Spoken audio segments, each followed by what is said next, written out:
Hello, today I'm going to show you where to add power steering fluid on a 2008 Ford F150. This is the 5.4 liter. If you're looking at the engine bay, here's the air filter box.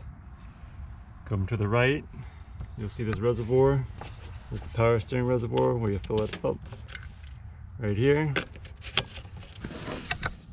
So the owner's manual recommends you use the Mercon 5 automatic transmission and power steering fluid. You can buy it from Ford. You can also find it aftermarket. So when you're checking your power steering fluid, start your truck, let it get to operating temperatures between the C and the H.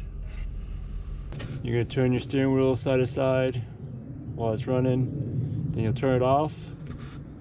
You'll come under the hood and check the level. You want it to be between the max and the minimum line, somewhere in between.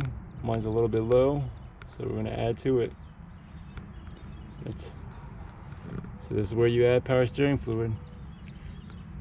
Thanks for watching. Hope this video helped you out.